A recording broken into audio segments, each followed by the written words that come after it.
Right, welcome to this week's edition of the Old Paratrooper podcast, a podcast where we talk to fascinating guests from all walks of life, all with the main goal of raising awareness for mental health issues amongst the military veterans and emergency service communities. If you haven't already, go to the YouTube channel and hit subscribe. It helps more than you know.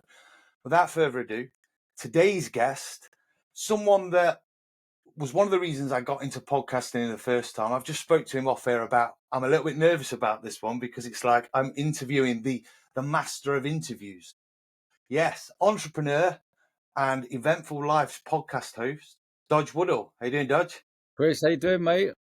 Good, thank you. Thank you very much for taking the time to come on. I really, really appreciate it. My pleasure, mate. My pleasure. Happy days, happy days. Well, what I like to do with all the podcasts, I like to start at the beginning. Seems like the best place to start. Get a bit of a background about yourself, where you grew up, what you was like as a kid, and then kind of ultimately what led you down the road and the path that you took over life. So yeah, over to you. Ask me anything you want, Chris, and you'll get a straight answer. I quite believe it. Where did you grow up and what were you like as a kid at school and stuff, Dodge? Kid at school, all I was interested in playing sport. Grew up living above pubs in London. My old man had boozers in London, so we had a 2-bed flat above the pub. And you grow up very quickly. You grow up in an adult's world, and I loved every minute of it. It's a very different upbringing to a traditional upbringing where you're brought up at home, mum and dad are having dinner together, etc. Says that this was like full on madness, living above a pub. We had a nightclub next door. We had bouncers. We're having police raids. We're having fancy dress parties. We're having DJs. We're seeing massive tear ups, seeing people wheeling and dealing, people earning money, people selling things. There's nothing we couldn't get in the pub. And as a young kid, from a 4-year-old to 18, it was that was my upbringing, and I absolutely loved it. But I wouldn't want my kid to be brought up in a pub. If that's I know it's kind of a weird thing to say, but I wouldn't want, my young boy, I wouldn't want him being brought up in a boozer. But I loved every minute of it, mate. Yeah, look, the world's a different place now. We know that, don't we? We know it's a different place to when you would have grown up, but it's a different place from when I would have grown up. Things have kind of changed, and I don't necessarily think they changed for the right, but they have changed. Would you say that kind of upbringing was did that lead you down the path? Because obviously you went into kind of the nightclub industry early on, but was that something that probably was part of your growing up that shaped you to move in that direction then? Yeah, 100%. 100%. I was selling tickets to the nightclub next door at the age of 10, 11, 12, 13. I'd go to the nightclub next door and get 20 tickets off the manager and buy them off him for £1. I'd go and sell them in Dad's pub for £2. I'd keep £1, he'd keep £1, but my tickets got people queue jump. Instead of a queue of 1,000 people, they get straight in through the head doorman, bam, bam, bam, up they got. So as a 10-year-old, I was coming out of £20 after, half an hour's work, because Dad's pub was a feeder pub at 10 o'clock. So back in the day, as you probably know, it's very different now, but people used to go out to the boozers at 7 o'clock, 5, 6, 7 o'clock, get on it till 10:30, then everyone ship into a nightclub. Yeah. And that's how it was. Yeah, definitely growing up in pubs, mate, you learn very quickly how to earn a pound note. You learn very quickly how to create win-win situations. You learn very quickly how to read a room, and the good things in life. When you do a deal, you shake their hand, you look people in the eye. My old man taught me really good manners, how to be loyal, all the nice things in life that I'm teaching my son now. All the gifts, And mum and dad gave me huge self-belief as a kid. That's something that's not spoken about these days. Of giving kids self-belief, giving them believe in themselves that they can do something if they put their mind to it. They can go and get it. You can become that person if you want to become that person, So, yeah, a lot of old school gifts were taught to me from a very young age, and I've just sort of carried that through life, really. Yeah, the whole streetwise bit is something that I find, like, there's a lot of generations growing up now, and I'm not pointing any fingers or anything. I think if social media and kind of mobile phones were around when we were kids, we may have been the same, but they weren't. So you tended to go out, you socialise, you were streetwise. I remember being quite streetwise at the age of 11 or 12, and I look at some kids now and they're not. Do you think that has a big part it's a big part of growing up being streetwise and knowing how to talk to people and kind of being, do you know what I mean? Does that make sense? 100%. It's just communication. It comes down to that word, and all it is being real, being yourself, not trying to be someone you're not. You know, you get to read a room, you get to look people in the eye, you get to understand people, you get to understand people's mannerisms, you know, and you can read a lot in body language. You know, and we didn't know that in the 80s and 90s when growing up about body language, but you learn this stuff just by naturally being around 1,000 people every day, coming in and out of the pub, going into the nightclubs as a 10-year-old, going up there with the doorman looking after me as a kid because they knew my old man was a face around where we lived. And they, you know, I'd come back, they'd drop me back home at 3 o'clock in the morning. You know, I'd be going up there with 10, 12 doormen at a young age. And that was just how my life was. It was full of nightclubs from a young age, pubs and nightclubs. And then as I got older into my late teens, I started throwing parties for a living in nightclubs, funnily enough. And then I did that for all my 20s. And I had Sounds horrendous, Dodge. Sounds horrendous. it was tough in your 20s, mate. Yeah, I bet. Yeah, partying all the time, throwing parties, crazy. Yeah. I wasn't partying when I was grafting because I was taking the door money. You know, the more people I got in a club, you know, back in sort of 1998 to 2008 in my 20s, the more money I got into, the more people got into the club, the more money I'd earn because I'd take the door money and the club would take the bar money. So it was a real clean, simple business model. But as a promoter, you had to promote hard, and I had 12 nightclubs in different cities every single week, from Manchester to Birmingham, Leicester, a couple in London, Brighton, Bournemouth, Exeter, and then you're managing groups of people to pile people into your club. And we had big super clubs back in the day. Like capacities were 1,500, 2,500, 3,000. You know, and it was proper money. You know, but you know, you going into cities like Manchester and Birmingham and Leicester, and you had to blitz the place with fly posting all the lamp posts, flying all the cars, flying all the doors. As people are entering the club, you flyer them, put them in the back pockets. As people leave clubs, you're flying. And you're on the streets. I was on the streets for 10 years doing that, but doing really, really well, you know, because no one was doing it. It was, I was going to these nightclubs, Chris, and saying, you're closed Monday, Tuesday, Wednesday. I'll have the Wednesday. I'll pack it out. I'll have that for the whole year. I'll take the door money, you take the bar money. Everyone's winning. And again, it comes back to a kid of creating that win-win situation. You know, those clubs were closed on a Wednesday. All of a sudden, they're taking 15, 20 grand on a Wednesday night on the bar. And I was taking £3 a pop at 2,000 people. You know, so the sums didn't half add up. And we had, at peak, we had 12 nightclubs every week. You know, so it was proper graft. But me and my best pal didn't know any different. You know, we were quite ballsy characters in our 20s. And you're going into other people's cities and doing what you had to do and closing. You know, the biggest one for us, if I saw a club that was open and there was 2,000 people in there, I'd go to the club that was closed and say, look, open it up. Let's have some competition. And we'll end up closing the other club off in 4 weeks. And all of a sudden, we've got the whole lot for a year. You know, so it was good fun. Yeah, Really. it sounds like you're obviously business sort of minded from a young age. So that taking us back to school. What were you like academically at school? Now, the reason I say this, I bring this up quite a lot because I think it's quite an important thing, because you see and you hear about a lot of kids at school when GCSEs come about getting really, really stressed. And there's been countless amount of times now where you've seen kids sadly taking their own life because of GCSE results. Now, the reason I'm big on it is because I left school no qualifications, and I've done all right. I mean, zero qualifications. I've done all right in life. I've had good careers. I've had some amazing experiences. So I want to kind of say, what's your take on that? You know, because the school system's geared at sort of people that follow a curriculum that can learn that classroom way. It doesn't necessarily cater for the people that may be business minded, may be practical. Do you think that's the kind of a true statement? I think so. Yeah, I think so. You know, my old man was from East London with no education. My mum was from Manchester with no education, but they were streetwise and they knew how to earn a pound note, and people liked them. You know, there's something, you know, there's something in that, you know. And but at school, for me, I knew at a young age that I didn't have to know about Pythagoras theories or Bunsen burners or Latin and all this stuff they're teaching you. I just was like, vroom, no interest. I was just about seeing 400 kids at school, how I can earn a pound note off everyone, creating win-win situations and staring out the window to play my sport. You know, it's the sport that's got me through to where I am today. playing sport opens up huge amount of doors. Huge amount of doors. With my boy today, I had the conversation yesterday in the car. He's 11. And I was saying to him, mate, like my wife was like, he's got his GCSEs in 5 years. I said, don't worry about them. What are you worrying about GCSEs for? I seen all our friends with their kids all stressing or A levels. What's the point? This system was built 100 years ago. What's happening today? No one cares about Pythagoras and all this algebra and what have you. You've got Siri to ask him a question, or you've got ChatGPT to ask a question. Back in the day, people were just regurgitating stuff to pass an exam to get an A grade or a B grade. But that's gone. It's not needed anymore.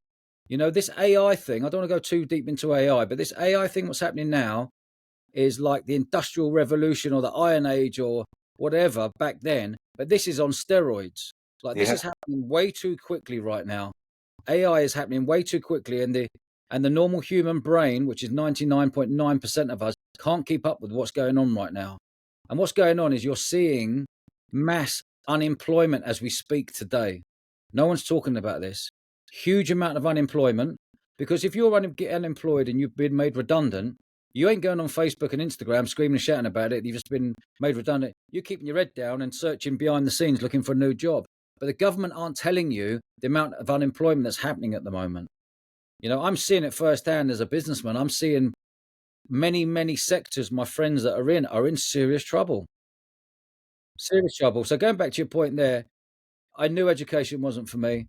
I every day my boy goes to school, go and have fun, be polite, be curious, ask questions.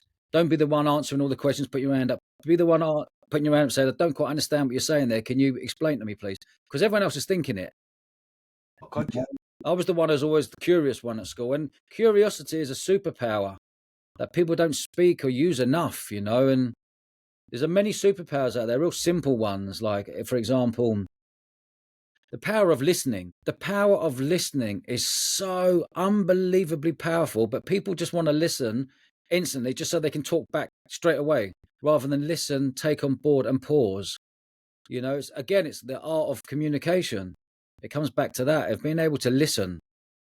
And well, going back to your point, the school thing, I knew it wasn't for me.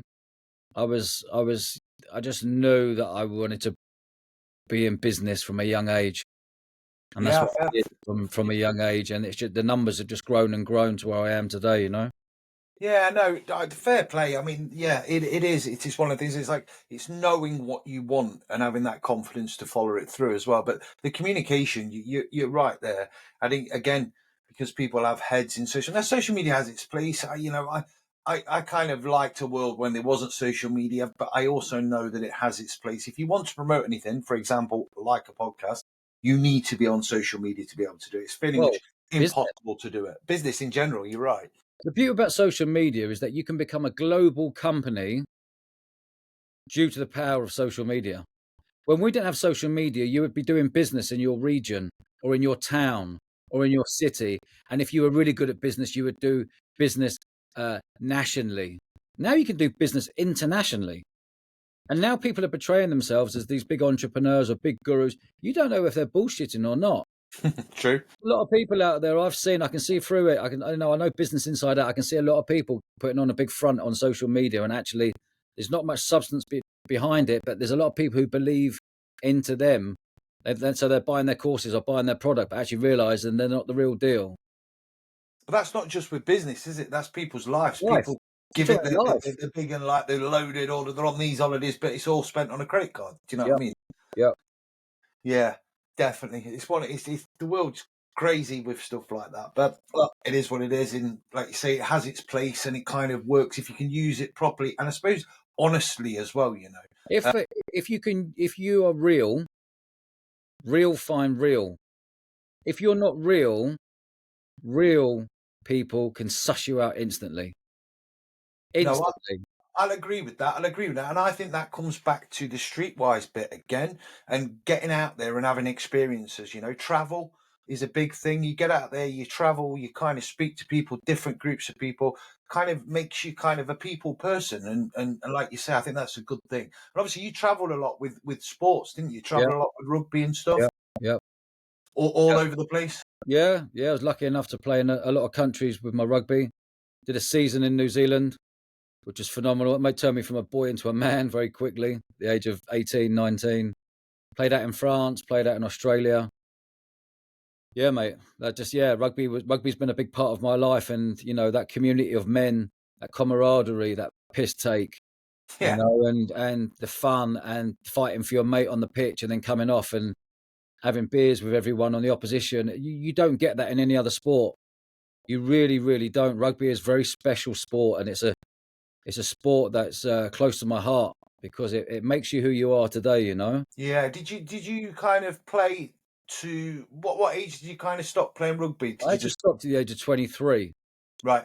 Just stopped because I found the nightclub world. In when actually it turned professional in '96, and we jumped on it. I went to Loughborough Sports University. Just down the road from me. Yeah, I didn't have the qualifications to get in there, but sport again got you in, and the right contacts got you in.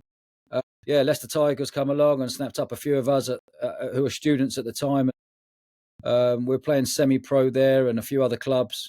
And at that time, they give you a car and they give you free stash and they pay you a bit of money. And at that age, you think you've hit jackpot. But at the age of 23, I then found the nightclub world and started throwing parties. And you start coming out with £3,000 a week cash rather than £200 a week to play rugby. You start weighing it up, thinking, "Hold on a minute, I should be homing in on this." So is that really when the kind of nightclub scene for you really hit kind of big when you were like 23? Yeah, early 20s, 21, 22, around there. And the whole of my 20s, basically, I threw parties in nightclubs. I ended up throwing 1,500 parties in nightclubs. I'll take the door money and they'll take the bar money. So when you mean like throwing parties, just for the viewers and that, like he's obviously, I've had Danny Whittle on as well. I know you have as well. Yeah. Obviously a beefer Oh, kind yeah. of club.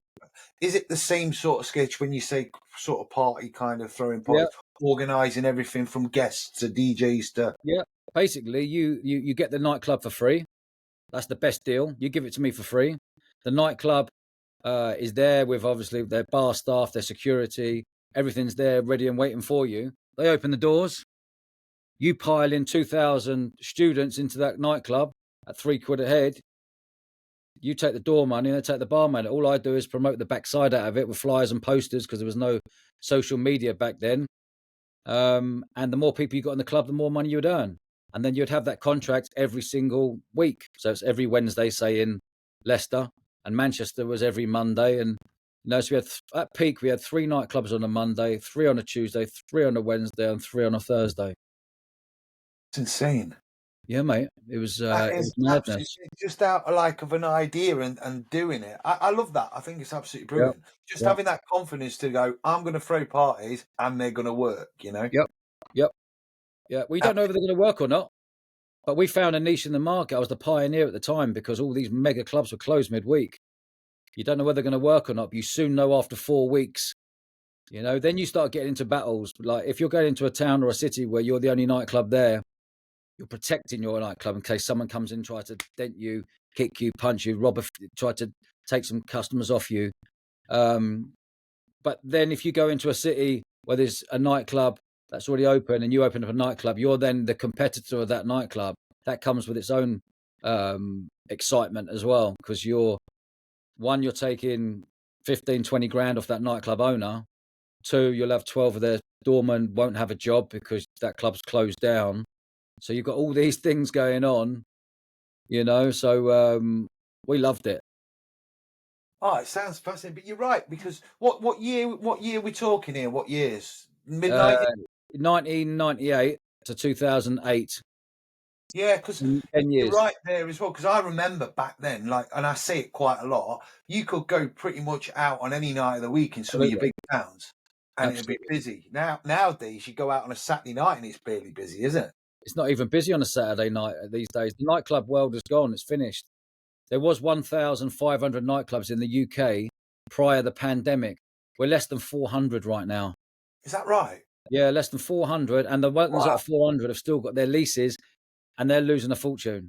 It's very rare that a club's smashing it at the moment because you can't just rely on a club to be open Friday, Saturday night. You need a student midweek. You need a good, an average Thursday. You need a big Friday. You need a big Saturday. And yeah, it's a real nightclubs played a huge part of my life as a kid, and pubs, obviously growing up in them and having the nightclub next door to my bedroom. Yeah, it's played a huge part in my life, and it's actually it's quite sad to see. Yeah. I enjoyed nightclubs, earning money. I enjoyed going to nightclubs. I enjoyed going to raves. Enjoyed going to Ibiza. Enjoyed going around the world, checking out different parties, festivals, clubs, and that's been part of my life. And I'm lucky enough now to be a festival owner. That was the next step for me, from going from nightclubs to festivals. And yeah, I'm just happy that I've made a living for the last 27 years as a proper adult of bringing people together, putting smiles on people's faces. Yeah, absolutely. What would you say the big cause of the nightclub sort of crash is? Would you say it was the current climate financially? Well, it was the pandemic. Yeah, that didn't Number help. one, the pandemic closed nightclubs for a year and a half. That didn't help. Number two, that people who are stuck indoors, the age group coming through didn't understand what nightclubs were. If you were 15, 16, 17 and you've been locked up for a couple of years, you're then coming out and going, well, what is nightclubbing? What is that? That had an effect. The cost of living has had a huge effect. People don't have the excess sort of fun day money anymore like they used to. There's a number of reasons for that, and no one's really spoken about what I'm about to speak about, but the government taking physical cash out of the system has made the fun money go out of the system. What I mean by that is, if you're a builder, you'd have a couple of grand stashed, 5 grand, 10 grand. If you're a nightclub owner, if you're a restaurateur, if you're a florist, if you're a hairdresser, if you're a chippy, there was just cash being passed around because that's how we did business. You go and buy something for a grand, thank you, mate. There's a cash grand. People had their rainy day money and their fun money. That's been taken out of the system now completely. So people don't have that fun money where you could take the kids on holiday or you could do the nice things in life. That's all been taken out now. So everything's gone digital. The cost of everything's gone up. If you're, a labourer back in the day, not long ago, was a ton 50 a day. Labourers now are 250s, 300s, depending what trade they're in. So everything's just gone up. Putting on festivals has gone up by 30%. So nightclubs, the heating, electricity and stuff in nightclubs might have cost you £1,000 a week. It might have gone up to £4,000 a week. They can't make ends meet.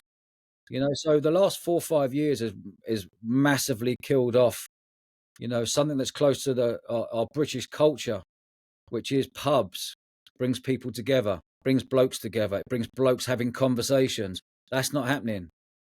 Bingo halls, they've all closed off. Older generation coming together when they're lonely. That's not happening. Nightclubs where you would meet a girl or meet a boy, that's not happening. So people are losing the art of being able to speak or having the confidence going to chat up a girl or going to chat up a bloke. That's gone. People can now sit at home and swipe left and swipe right to see if they fancy someone. You can get food. Restaurants are, independent restaurants in the UK are closing extremely quickly right now.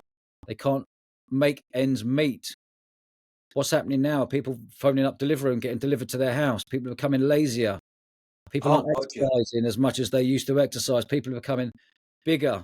All these things are knock-on effect, because if you don't feel good about yourself, your mind health isn't going to be healthy. And we all need community, Chris. We need community of men. I certainly do. I need my mates around me.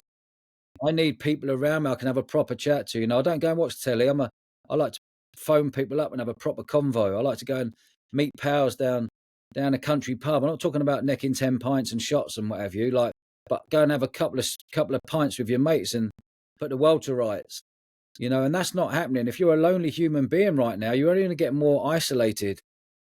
And I feel the country and the world is moving ever so quickly that it's scary right now. The word AI was on people's tongues 4 months ago. AI is everywhere right now. ChatGPT is everywhere right now, and 99% of people don't know how to use it and don't want to use it, but they're the ones who are going to get left behind, because AI is literally taking over people's jobs. There won't be accountancy firms in a couple of years, and lawyer firms.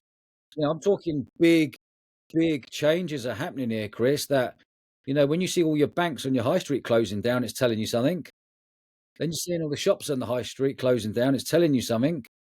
The warning signs are there, and I could go into a lot deeper on this stuff, but I'm seeing a lot of change happening very quickly, mate. Well, no, you're kind of in the business world, so you're gonna see it. I spoke to someone the other day that were on about how, like, voice recognition. So AI picks up on voice recognition, and you'll have someone phoning in, AI phoning in, that simulated their kind of boss's voice almost perfectly, and asking them to transfer money into a different account. And the staff are going, "Oh yeah, no problem." And it's so we always knew that with AI, although it can be there for good, like anything, it'll get manipulated and used for bad, and it can be really bad, can't it? Absolutely, absolutely. We think about it when people back in the day who were into the criminal underworld, everything was cash. There was no CCTV. That was easier. Then everything went on cybercrime. People are transferring bank transfers and people robbing money out of people's banks. This AI thing, like someone can be you right now. Like AI can make you and talk like you and have a conversation, but it's not you. Like It's bonkers, isn't it? you can't write it, Chris. You can't They're write. just apps as well. Have you seen the apps where you Yes, can mate. create your AI version of yourself, and Yes, it's near mate. enough perfect? It's Yes, mate. I've seen it. And it's yeah, dangerous. very. What we're going through is the biggest revolution we'll ever see in human mankind. When you think there was 100 people ploughing a field and then someone created a tractor and those 100 people lost their jobs because the one tractor could do it a lot quicker and a lot cheaper. What's happening now is that times 100 million times, and we're in this stage in our lives in the world, what we're doing now, where it's it's interesting. Yeah, for want of a better word. Yeah, yeah, yeah. Skip, like, I've always thought of myself as fairly up with technology, but if I'm a 45-year-old man, and if I can't keep up with it, and I can't, it's progressing at how my parents' generation haven't got a clue.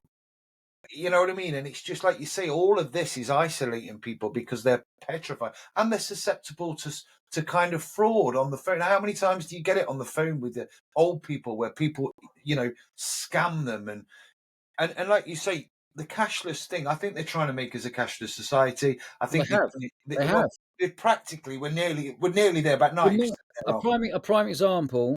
Festivals and nightclubs have been cash for years, years and years, years, years. 2002, it went to 50-50. So people would go there on the bars and spend 50% would use a card and 50% would use cash.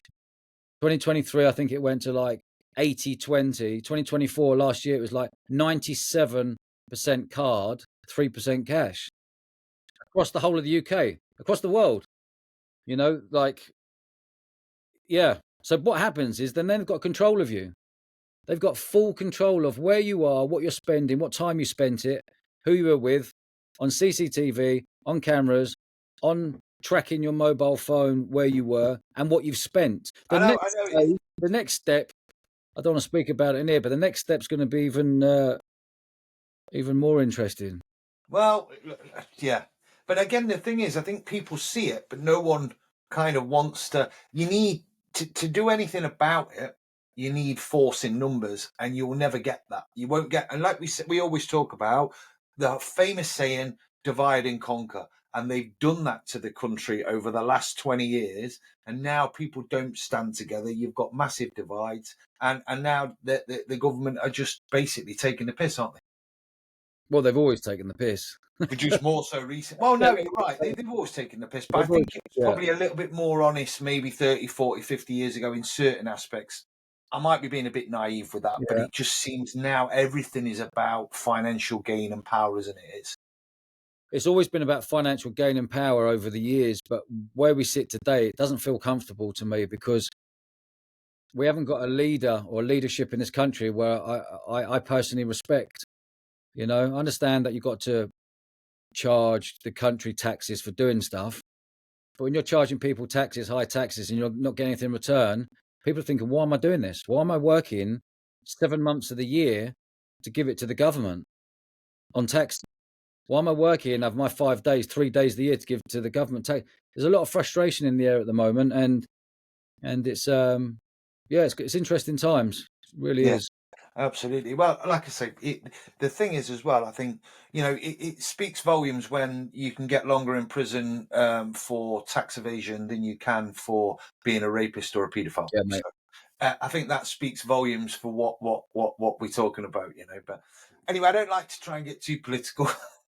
It's impossible at times because I have these views as well. But um, let's talk about your kind of Bournemouth Sevens festival, because you've gone into the festival kind of world, like you say, after the nightclub. So yeah, how did that? Was that sort of like a natural progression? Did you see an opening and think, right, this is what I'll do, or how did that come about? Well, in the sort of as I was coming to the end of my nightclub stuff, I'm good at sort of spotting opportunities. I'm always feel like I'm 5 moves ahead. Business is my sport, so I kind of saw that what was going on in the nightclub world, the late license bars opening, and they were eating away at the. If anyone doesn't know about that, the government gave all the bars, the feeder bars, the opportunity to open until 2 o'clock in the morning and compete against the nightclubs.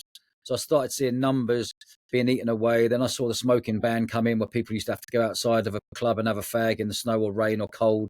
All these things were creating,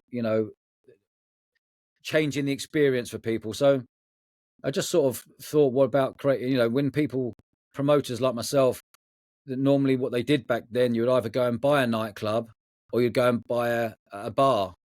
And very few go on to do festivals. I chose to go down the festival route and mix my sporting contacts with my music contacts and my knowing how to promote and how to throw a good party. And yeah, come up with the idea in 2008, and we're coming into our 18th festival in a couple of weeks' time. Awesome stuff. So explain the festival. Where's it at? Stan?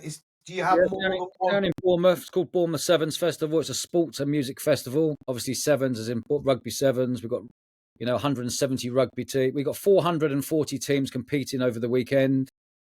There's 30,000 people there partying in the field. There's 10 festival arenas. Lots of celebrities, lots of TV crews, lots of colour, lots of fun, lots of music, lots of fancy dress, lots of dancing on tables, 100 DJs, bands, street food, camping, 3,000 campers and glampers. It's a proper operation. 1,000 Yes. staff work on it each day. It takes a couple of weeks to build the festival sites. Mate, it's a good crack. Anyone who's played sport, who loves sport, whether it's rugby, men's and women's, obviously sevens, you got netball, you got hockey, you got dodgeball, you got women's football, you got basketball, 3-on-3. Yeah, there's loads of. It's a full-on good fun weekend. Yeah, happy days. I'll have to actually genuinely have a look at that, because obviously Bournemouth, I like Bournemouth as well. It's a nice place. Um, uh, um, that I would like to come down to that actually. Yeah, I'll have to look at that in the future. What months is it running? Is it running through the summer months? It's just once a year. Right, and Got it that on one weekend of the year. It's always on the last bank holiday in May. Mate, it's a great crack. Really is. well, obviously you're going to send me a few tickets now. I You're more always than thought welcome. so. I always, you know what I try and do, because I'm such a cheeky git. I always try and get something out of a guest. I'm not going to lie. Come If you don't ask, mate. You and plus a few others, mate. 2 or 3 others. Come my VVIP guest list, mate. Leave the missus at home. Come down, have a good crack. yeah, I'm not sure that one's going to wash. She's a firefighter as well, so I'm not sure that one will go. But yeah, no, nice. Well, we'll talk after. We'll talk after. I wish I've got. You can come and have a look around our fire station if you want. That'd be interesting for Yeah, you. In return. sounds like a good swap.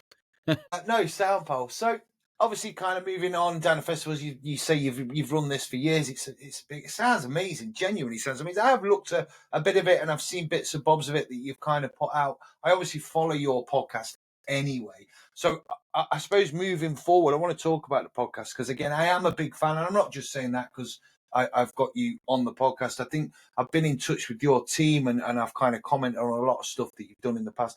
Genuinely, and I have and I hope you don't mind, but obviously when you put out a guest, I'll go, oh, you know what, I'd love to talk to that person. I think Danny Whittle, as we talked about, you had on Alex Reed. Obviously, there's a bit of a connection, parachute regiment wise, with Alex Reed, and I've actually become quite good friends now with Alex Reed as a result of having him on the podcast.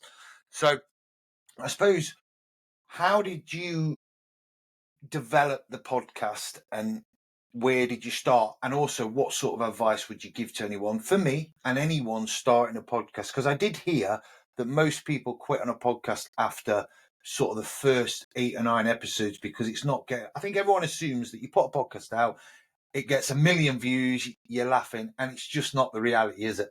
Yeah. It's we started in 2020 in the pandemic. My festival got postponed due to the pandemic, and I was like, right, I need to think of a couple of businesses that are pandemic proof. Obviously, when you're putting on a festival that size with 30,000 tickets already sold and it gets postponed, there's a lot of moving parts to do. So a couple of my team said, why don't you tell your story? And I always was the person who sort of was behind the companies. All the companies I've built, I've always been the person behind it. I've never sort of been the front man of it, putting myself out there. My team were like, Dodge, you got to go and tell your story, mate. And why don't you set up a podcast? And I didn't know what a podcast was in 2020. And most people in the UK probably didn't know what a podcast was, back then. Anyway, we started the podcast. We launched it. And for the first 2 years, we just kept it on Spotify and Apple. And I was getting, and we were just making sure we're doing a weekly podcast every Wednesday. Didn't miss a Wednesday. Haven't missed a Wednesday in 4.5 years, as we sit today. And I was getting a lot of my pals in there, whether they were in the criminal underworld or whether they were in the SAS or whether they were sporting celebrities or whether they were top entrepreneurs, whatever it was. And then we just built it from there. And for the first 2 years, I didn't look at any stats. I looked at no stats whatsoever. I was just doing this thing called a podcast and I was really enjoying it. And I can see why people give up. I can see why people after 10 episodes, there's a high percentage of podcasters do it for 10 episodes, get all excited and then go, do you know what? This is a ball ache because it's time consuming. If you're not well connected and you haven't got the contacts on your phone to pick up the phone to someone saying, do you want to come on the podcast? That might not help you. There's lots of things that can put you off. But I was lucky enough, I'm 1 phone call away from most people in the UK, or if not, I'm 2 phone calls away. And just really, really enjoyed it. And I think the hardest thing about podcasting, Chris, is you're not getting any, well, I certainly wasn't when I first started, any reward from it in terms of people couldn't leave feedback anywhere because you couldn't leave feedback on Spotify. There was nowhere to leave feedback on comments.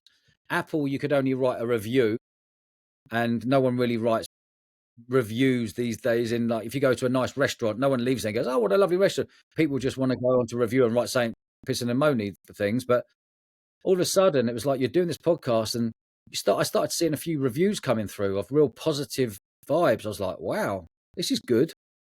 And then you get another one, "Wow, this is good." So I did that for 2 years, and then we decided a lad come on board with the podcast called Josh Haynes, who's now my managing director. And he said, mate, we need to get you on YouTube. And as soon as I got on YouTube 2 years ago, it's just blown up everywhere. We went on YouTube. Our production is really high. We create great trailer movies for our guests. The first 60 seconds, we spend a lot of money, and we spend 2 days creating one of them for our guests. And that hooks people in, like Netflix style trailer movies. Before you watch a movie, you see the Netflix style trailer. That's what we do at a real high level. And we built the business now coming into year 5. We've got a beautiful studio, state of the art studio, wonderful cameras. I've got a small team around me of 3 full timers. And we're just coming in to launch our 300th episode next week or tomorrow, I think, or next week. It's one of those ones. And it's just blown up, mate. And when you when you have a good product and you are consistent, producing this great consistency every single week, and you're passionate about it and you're obsessed about it, there's only one way it can go, and people seem to really like, someone always told me at the start, people come for the guest, but stay for the host. Yeah, true. And I found, and that'd probably be one of the best one-liners I've heard, because I've seen many podcasts launch and it'd be a celebrity launch the podcast. They go, Dodge, give us a heads up. I'm launching this podcast, and there'll be a big celebrity, and I give them the heads up on da-da-da. And people don't really like their hosting style, so won't stay, but they like the ad hoc guest they might get on, who's another celebrity. So there's been many podcasts, whether you're Prince Harry and his missus who have tried and not worked, or your Obamas and tried and not worked. It doesn't mean you have to be a big celebrity to have a good, strong, solid podcast. And also, I've gone down the route, Chris, which was really important to me, was to have real people on with real stories who have lived eventful lives. And I could have gone down a celebrity route very, very quickly, but I haven't. And okay, it might have taken me longer to build this, but I've built the foundations of something really, really powerful that people enjoy. And that's been a big thing. You know, it'd been very easy for me to get on 20, 30 celebrities straight away, but are they coming for the guest or are they coming for the host? It goes back to that, you know, and yeah, mate. And I've found something. You know, I love throwing parties for a living for the last 27 years, whether it's in nightclubs or festivals. I've sold over 1 million tickets of my own personal tickets to come to my events, and made a lot of people happy, having fun. I'm doing the same now. In the pandemic, was bringing people together, like-minded people together, but by the use of they're using their ears or their eyes, watching or listening, and it's given me great purpose. It really has, and we're now really homing in on this podcast world because we've seen it take off. We're now launching 2 more new podcasts, which I haven't mentioned to anyone yet, but we're launching them in a couple of months. One of them is called, I'll give you the exclusive here, mate. One of them is called, I'll mark this clip. One of them is called Football Uncovered. It's myself and Harry Redknapp are going to be hosting that on a weekly podcast, which is really exciting. He's a good mate of mine, only lives up the road here. So we're launching that. And then another one I'm launching is called Business Uncovered, where I'll be speaking to entrepreneurs and founders and business owners, but going deep into the proper nooks and crannies and the underbelly of business. None of the bullshit sort of fluffy stuff at the top. Actually, what goes on to create a successful business, what your mind has to deal with, what the pressures you will come under. Yeah, I'm going to go deep into it, and I think people are going to really enjoy this. One, I'm going to love it because obviously business my sport as with entrepreneurship, and I think people need to hear a true, honest voice of how to build a business from scratch, not this unicorn stuff that one in a billion happens, whether it's a Gymshark or whether it's a big brand. Respect to Gymshark, by the way, but whether it's a big brand and you know you're getting venture capitalist money and pumping money and like that. Well, I'm talking proper entrepreneurship, trying to get to your first £1 million turnova, trying to get to your first 10 grand a month turnover, trying to get to your first 100 grand a month. You know, these things, I believe I can help a lot of people. So I'm really excited by those 2 podcasts, mate. And we're massively homing in on the podcast world. We're also launching another company as well, which you'll probably see on LinkedIn and Instagram and Facebook coming up very soon in that podcast world.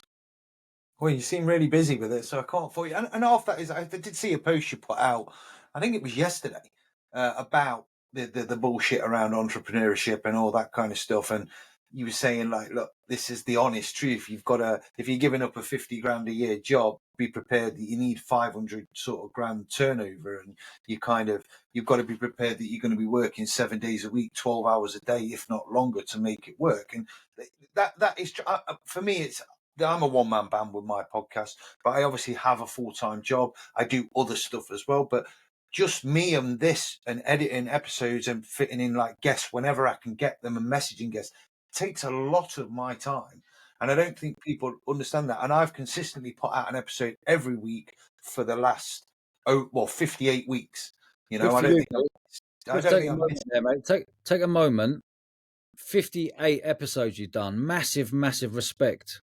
Massive respect, because I know what goes into doing one episode. Yeah, no, thank you for that. I appreciate, especially coming from yourself. And I'm not all kind of technically minded. I'm not all edited like amazing like a lot of podcasts. But like going back to what you said there, now I respect you as a host. I think you're a fantastic podcast host. I said that to you before. So when I've got you on my podcast, I was majorly chuffed.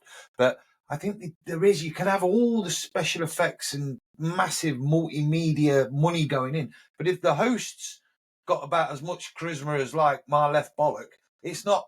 It's not going to be great, is it? And I think that's where people come up. They just think it's about chat. You've got to literally get in there and talk. And I've had a fair about feedback back for me saying, you know, I don't talk over guests. I let them talk and tell them their story. That's a big thing. I know you do the same. You give them and you interject when you need to. That's a big thing as well, isn't it? Because you see a lot of podcast hosts that will literally just talk over and make it about them when it's about the guest, isn't it? You know what I mean? Does that make sense? 100%. 100%. Again, it goes back to what I mentioned earlier about the power of listening and the power of the pause. You can be a podcast host, and if you pause, let them speak. If you don't speak, they'll speak more. You know, and it's the key to getting the best out of your guest. Because you get the best out of your guest, your listener will have huge amount of respect for you as a host and your guest. Again, going back to a kid, it's creating win-win for everyone. You know? Absolutely. Yeah, no, look, like I say, I'm a big fan of your podcast. And I kind of I based it on two kind of styles, yourself and Phil Campion's Forces Radio HQ, but obviously Phil's a good mate of mine.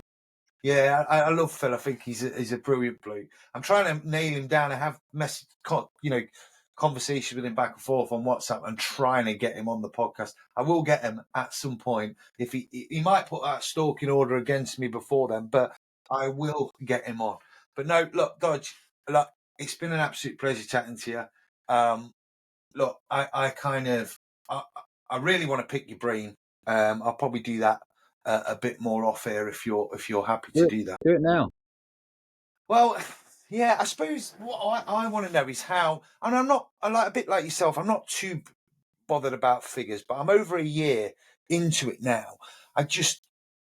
What's the best way of kind of publicizing it and getting it out there? Because what I can never understand is I think I'll have a great guest on. So I had Mark Coleman, one of the first ever UFC heavyweight champions, massive in America, rescued his mum and dad out of a house fire. Absolute hero in the States. I thought, right, put his podcast out. It's going to be a winner. Had like 200 views. I think it's only now it's had less than 500 views, and I can't get my head around. I'll put out someone that's maybe ex-SAS and it'll get 10,000 views. I know obviously the key's in the name with the Old Paratrooper podcast, but how do I now? Do you think it's down to the guest to help you share? Because I've asked some guests, and the ones that do share their podcast with me, obviously do better. What's the key, would you say, in trying to? I think you've got to go back to find why you're doing a podcast. Yeah. Like, why are you doing a podcast? Well, I personally, the reason I started it, and I'm always honest about it, was to raise awareness for mental health amongst military, veterans, and emergency services. So the idea was always to just try and get those messages. I'm not bothered about the financial implications. I hope in the future, I'm not going to lie, that it will become profitable, maybe, and turn it into a bit of a business that I can do full time. Everyone kind of goes into that, but it was to raise that awareness. So I just want the exposure, the views to go up so more people see it, so I can grow it, so the messages get out there. Does that make sense? Yeah. Yeah, I hear you. So it's just I suppose, is it just consistency and keep going, and then at some point it may blow up? Or How much is it costing you to be a podcast host a year? oh God, it's cost me nothing. Literally nothing apart from your time. Just my time and what the amount of kit and stuff I've brought. The original investment have been how much? Less than £1,000. Perfect. And your weekly investment you got to pump into it is how much? Probably 6 hours. So it's just your time. Amazing. Amazing. Stick with that. Yeah, no, I enjoy it, but Because I'd like my advice to you here would be, if you are wanting to raise money for this and get money from it, is to get a sponsor.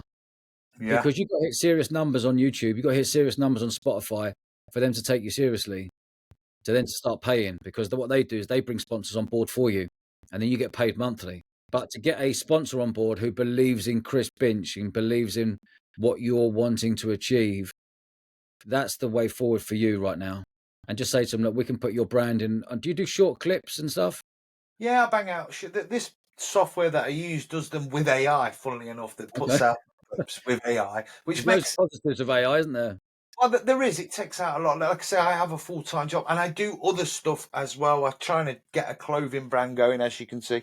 That's As hard it, work. yeah, it's all hard work, and I'm learning as I go. Look, I am not business-minded. I am not academically. The technology side. I'm a former paratrooper, Dodge, for fuck's Yeah. sake. That will tell you about my technological You're skills. doing well, Chris. Chris, you're I'm doing trying. well. I am, Mate, but you're doing really well. You can't expect to, like any business people go into, I always say 1,000 days to break the back of something. yeah. You know, you'll be lucky. Any business owner will be lucky to break even after 5 years. If you've broken even after 5 years, you've done well. But the narrative out there is that you'll be breaking even after 6 months, a year. It's not. Podcasting is the same as any business. You got, you know, I'm coming into year 4 now, year 5, sorry, you know, of living and breathing this. You know, you got to keep at it, but it's what you want at the end of the day. If you love it, because I love it, having great conversation with people and giving them huge exposure. But at the same time, you become fiddly. We're lucky enough they come to the studio and we do face to face podcasts. So someone's telling you their life story. They leave there and you've got this unbelievable bond that you end up becoming really good friends with them. Like podcasting is magical. It really is magical. So you've got to take all the positives out of that, saying, look at all the contacts you're meeting, the people you're meeting, the conversations you're having, help raise awareness on every angle. If you could just make that last bit work now where you can earn a bit of money out of it, I wouldn't pack in your day job to do this full time. Oh yeah, no, there was other angles to support it and stuff like that. But that is a very, very good point there. It's like the networking side and the It's getting the to best. chat to interesting people is. You can't get a better networking than being a podcast host. Fact. You can't. And going on to your clothing brand, I built up a sports clothing brand in 2010. And it took 8 years. We sold it in 2018. Is that the Viper 10? Viper 10 Sportswear, yeah. Real successful sportswear brand. And we got bought out. Someone phoned up on a Sunday night saying, is that Dodge? Yeah, I've been watching you for 3 years. We'd like to buy you. And after eight Just months, like that. mate, yeah, but it took 8 months of lawyers and accountants all involved. Then we end up selling it, which was amazing. But my point is, I would never, ever go back into that world again. And my warning to you is be very, very careful because it's very difficult. Yeah, it's not like, I probably worded that a little bit wrong. It's not like a clothing brand per se where I'm gonna. It's just these. I was knocking out the t-shirts to kind of help promote Oh, the okay. podcast. So Okay. like obviously it's surprising how good the military is for networking. Especially the parachute regiment. Paratroopers are in every corner of. Absolutely. They're everywhere. I love paratroopers. I love all of them. I love everyone's a character. Love it. Love it. Most of the lunatics, to be That's what fair. I love about them. You want all of them on your side. Oh, Alex Reed being a prime example. Alex You Reed's a know good what? bloke. It's what? Sorry. Alex Reed's a great guy. Oh, what a bloke! I've never been on a podcast where someone's asked me more questions about myself. He was the guest. I had to keep telling him. I was like, Alex, it's about you. He was like, well, tell me about this. But what a top guy, He's brilliant. wonderfully curious. Again, a wonderful gift he's got. He's curious. And again, he listens. Yeah, absolutely. Powerful. Yeah, no, Too many people just want to speak. yeah, but don't you find that people, like you said, when we start talking there, and how many people do you meet in life that listen? You can see there's not a lot going off behind the eyes, and then they just can't wait for you to stop so they can tell you about themselves. Now, I know it's human nature to want to kind of, and I do it sometimes, and it's not. But I have ADHD, and I had ADHD way before it was called Dodge. I just want to point that out, right. I don't even know if I've got that. I reckon I've got all of that stuff, but you know what? I don't even care. All these things that are coming up, I think I've got the whole caboodle, the whole lot, but I'm not going to change my world. I'm happy I'm happy doing my thing, and Oh, so are you, it seems. yeah, 100%. You know what? It makes you hyper focused, and that's one of the traits of ADHD. So once you get stuck into something, you will make it succeed, whether it kills you. That it's not a bad thing. But obviously, Alex Reed, without a doubt, probably has a little bit of autism and ADHD, and that kind of shows. So when we got chatting, I mean, the podcast went on for about 4 hours in the end. I had to edit it down and stuff. But no, look, the networking and the characteristics that we talk about there are massively important. stuff. So, but look, no, thank you very much for your advice. Hopefully I'll tap you up again and have a little bit of a chat with you off air. But look, I appreciate you taking the time. For me, this has been like a proper standout moment for me having you on, and just being able to tap you up for advice about podcast is like worth its weight in gold, because I know how much you kind of put into it and how successful yours is, Paul. So look, thank you for taking the time to come on, Dodge. I really, really appreciate it. Chris, you're a gentleman, mate, and just keep going. You're a good podcast host. Keep going, mate, and you're going to open up so many doors. Your world will change. It really does. Bless you, pal. Thank you very much for your kind words, Good pal. man. I'll be back in a minute. Cheers, But mate. you have a great bank holiday. Take care. Cheers, lads. Cheers. Chris.